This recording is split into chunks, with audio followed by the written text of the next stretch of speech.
Si Justin Tejos, ang pinakabatang miyembro ng pinakamainit na Filipino boy band ngayon na SB19 ay maaaring second to the last member na naglabas ng kanyang solo single ay hindi naman matatawaran ng kanyang mga talento. Ang kanyang mga kanta na Surreal at Kaibigan ay nagpapakita ng kanyang impressive na musical abilities na siya mismo ang nag-produce. Of course, malaki din ang suporta na kanyang nakuha mula sa kanyang mga SB19 brothers, especially kay Pablo na di umano'y nagmotor pa papuntang Baler para lang humabol at suportahan si Justin sa kanyang recent music video shoot. Bukod sa pagiging charming face ng grupo na may fresh at baby boy na image, si Justin din ang tinaguriang sub-vocalist ng grupo. Ang kanyang contribution sa SB19 ay hindi lamang sa pagkanta. Si Justin ay may degree sa multimedia arts na nag-enhance ng kanyang husay sa arts.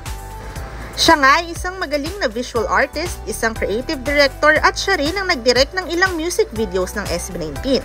Ang kanyang artistic touch ay makikita sa visuals at overall aesthetic ng grupo. Ang talento ni Justin sa pagdidirect ay hindi limitado sa SB19 dahil siya din ang nag-direct ng music video ng Room, ang first solo single ni Stel, at siya rin ang nag-isip at nag-direct ng kanyang sariling music videos. Ang latest project niya ngayon ay ang pagdidirect ng music video ng Misteryoso ng bandang Cup of Joe. Sa kabila ng kanyang milestones at successful projects, nananatiling humble si Justin at very down to earth. Sa isang interview ay nabanggit niyang nais lamang niyang sumikat ang kanyang mga gawa kaysa sa kanyang sariling muka.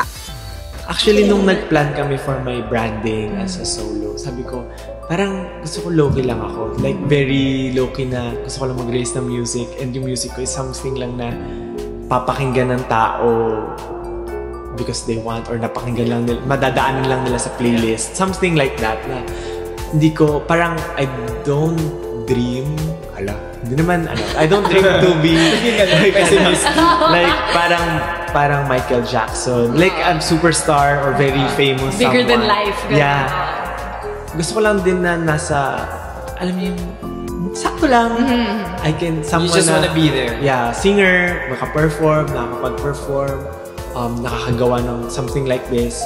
Pero I don't want to be like the super idol of like most of people. So, medyo low-key lang talaga gusto ko sa buhay. Parang gusto kong gumawa ng movie na maganda na papanoorin ng maraming tao. Pero ayoko nilang nahirahiya ako. Tama. Yeah, I get it. Yeah. Huwag niyo ko tignan.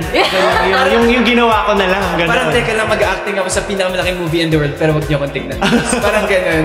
Yung nakikita lang nila ako pero wala sa akin yung attention. Parang ganun. Ayoko maging main character. At some point lang, pag minsan NPC parang ganun lang. NPC lang.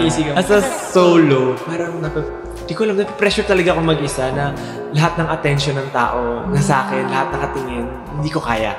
So, kaya parang sa group, parang at least hindi ako yung main character, gano'n. Na, okay, pwede akong sulpot-sulpot lang whenever I can, whenever I'm confident, pwede kong ilabas yung sarili ko. At pwede rin ako magtago at any time. Pero as a solo, kailangan mo maging confident all the time. Kailangan may present yung sarili mo. So, which is hard. Yun yung isa sa challenge na china-challenge ko.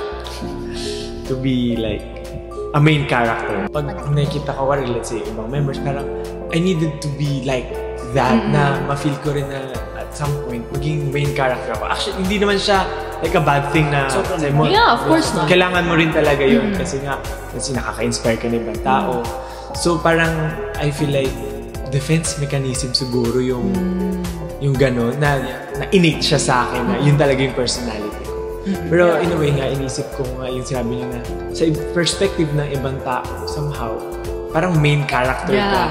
Kasi let's say, yung mga letters ng fans, pag nagbabasa ako, parang in a way, nagki-cringe ako, pero at the same time, sobrang yung mga messages nila is something na nagsasabi na, alam mo yung side character ka, pero na-appreciate ka nila. Parang ganun yung nafe-feel ko. Kasi feeling ko sa sarili ko, hindi naman ako, parang gets. Pero na-appreciate ako ng tao.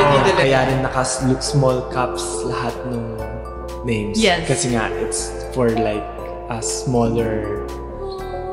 So, sabi kasi, di ba, pag parang you have to be proud, parang kailangan malaki. All caps. Yeah. So sabi ko, hindi ko kaya yon. I want it na lahat small so that na parang mas low-key lang din talaga yung me. Hindi talaga ako main character. Side lang ako, maliit lang ako na makita sa gilid. Parang gano'n. So yeah, that's one thing. Bukod sa gusto mong gawin sa buhay mo, be considerate then with other people, especially with the people around you. So, ayun, kahit nga, kuwari, kung main character ka sa life mo, maging considerate ka sa mga side characters. And if side character ka sa life mo, maging considerate ka sa main characters.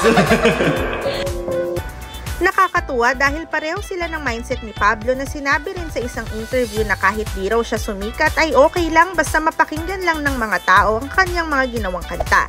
Ito nga ay nagpapakita ng kanilang pagiging grounded bilang mga artists. Anong masasabi nyo sa humility ng grupong SB19? Let us know your thoughts through the comment section below.